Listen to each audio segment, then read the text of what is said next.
গতকাল ভিডিওতে বলেছিলাম আমি ঢাকা যাব, তো আজকে ঢাকা যাব যদি আল্লাহ পাক সহি সালামতে নেয়। তাই আমি চেউ মাছ তো দেখছিলেন আনছিলাম, তাই চেউ মাছের সাথে করে ডাটা নিয়ে যাব ঢাকা। আর ওই যে খেতে মিষ্টি আলু দেখেছেন, সেটা মিষ্টি আলু নিব, তো সঙ্গেই থাকুন।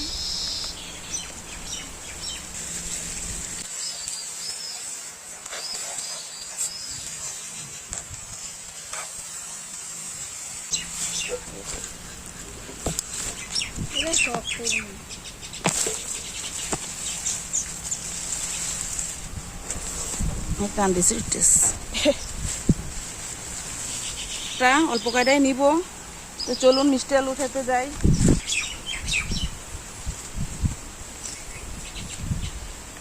বন্ধুরা, ওই যে সামনে মিষ্টি আলু ক্ষেত, অল্প কয়টা মিষ্টি আলু নিয়ে যাবো ঢাকা। চলুন আমার সাথে দেখা যাক কীরকম হয়। ক্ষেতের মধ্যে আলু চলুন সব ঘুরি। এর মাঝেও আমরা খাইছি আলু অনেক লতা, এখানে আমি দেখাইতেছি কারণ এর তো বসেও দেখা এই হচ্ছে মিষ্টি আলু গাছ।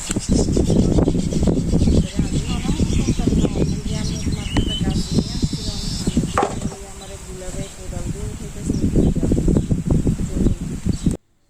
এই যে মাটি অনেক নিচে আলু, এই যে কোদাল দিয়ে গুলাবাই উঠাচ্ছে।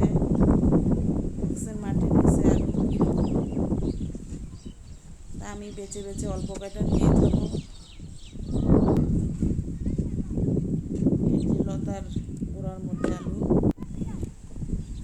মোটামুটি অনেকগুলো উঠানো হয়েছে, আমি নিয়ে নিচ্ছি। যে কটা ঢাকা নিয়ে যাব, আমার ঘরে আছে আলু অনেকগুলি, তো ওগুলি আবার একটু ছোট ছোট। এখন আমি বাড়ির দিকে রওনা হচ্ছি, দুই পাশেই মিষ্টি আলু। এখন আমি ডাটাগুলোকে সাইজ করে কেটে নিচ্ছি, কারণ ব্যাগের মধ্যে না হয় রাখা যাবে না, ধরবে না। সেজন্য আমি ছোটো ছোটো করে কেটে নিচ্ছি যাতে সুন্দর মতো নেওয়া যায়। এগুলি দিয়ে আমি ঢাকা গিয়ে আমার মাকে আমার হাতে আমি রান্না করে খাওয়াবো, তো সেই জন্য আমি কাটলাম।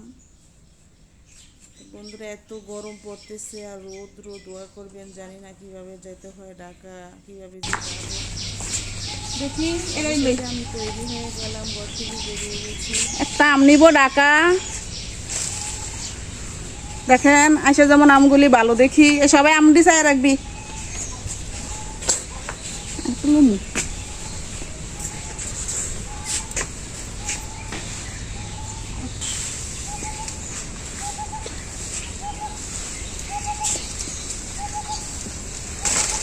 এই দুইটা নিলাম, দেই দেই না, এই ব্যাগটা বড় আব্বা, বড় এই ব্যাগটা বড় দাও, বড় বড়।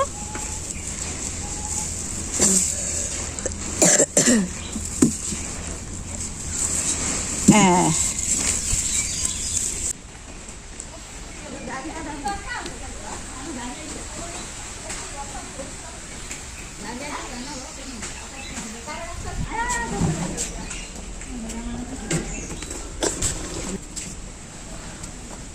এই যে গাড়ি এসে পড়ছে,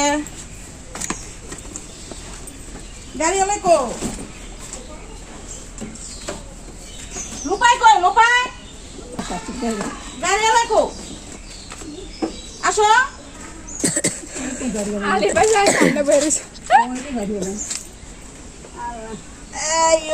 এটা কি খাইবা? আচ্ছা, আমার লিপস্টিকটা যাইব গা, ভালো দেখে খাবা। গামের গন্ধ মাথার থেকে চুলিয়া লাগে মনে হয়।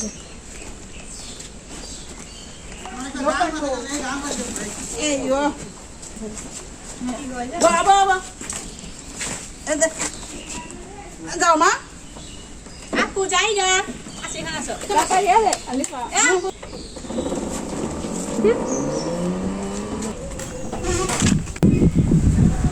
বন্ধুরা, আমরা এখন আমাদের টার্মিনালে এসে পড়ছি, এখন লঞ্চে উঠবো। একটু শেয়ার করতেছি, এই যে আমাদের নদী, এটা হয়েছে মতলবের দিকে নদীটা গেছে, আর ওইটা হয়েছে নারায়ণগঞ্জের দিকে। তো আমি তো এখন নারায়ণগঞ্জে যাব। এ হয়েছে আমাদের টার্মিনাল, এটা অনেক পুরাতন টার্মিনাল। এই বাজারের নাম হয়েছে আমিরা বাদ লঞ্চ ঘাট। আমরা এখানেই বাজার করি, সকালকার বাজার। প্রচণ্ড রৌদ্র, কিন্তু সাথে বাতাস আছে মোটামুটি, অত খারাপও লাগতেছে না। জানি না লঞ্চে কীরকম লাগে। তো অবশেষে লঞ্চে চলে এলাম, লঞ্চ ছেড়ে দিচ্ছে। ওই যে আমরা ঘাট থেকে দূরে এসে পড়ছি, ওই যে টার্মিনাল দেখা যাচ্ছে। তো আর কি, লঞ্চে মোটামুটি বাতাস আছে ভালোই। তো এখন আমরা নারায়ণগঞ্জের কাছাকাছি এসে পড়ছি, এখনই আমরা নেমে যাব। তো বন্ধুরা, এই যে আর মনে হয় লাগবে 5 মিনিট। তো অবশেষে লঞ্চ থেকে নেমে এখন আবার বাসে চলেও আসলাম। বাসের মধ্যে আছি এখন, কিন্তু এখনো বাস ছাড়তেছে না।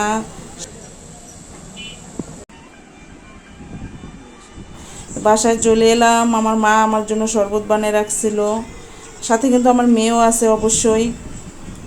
শরবত খেলাম, এখন তরমুজ খাচ্ছি। তরমুজটাও ফ্রিজে কাটা ছিল, আমি আসবো শুনে ফ্রিজে আরও 20 মিনিট আগে রেখে দিছে ঠান্ডা। তরমুজটা খুব মজা পেলাম খেয়ে, ক্লান্তি দূর হয়ে গেল, না হয় যেই গরম লাগছিল।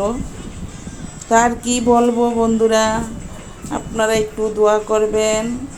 আর আমার মা দেখেন কি করেছে, যে মিষ্টি আলু চুলার মধ্যে পোড়া দিছে, শখ করে আদা সিদ্ধ করে পরে তাওয়ার মধ্যে পোড়া পোড়া করছে। আমি আবার এসে ঘুমাইছিলাম দুপুরে খাওয়া দাওয়ার পরে, এখন দেখি নাকের মধ্যে গ্রান গেছে, তাই এসে দেখি এই কাজ করছে। তো যাই হোক, সবাইকে ধন্যবাদ ভিডিও দেখার জন্য। সবাই ভালো থাকবেন। আসসালামু আলাইকুম।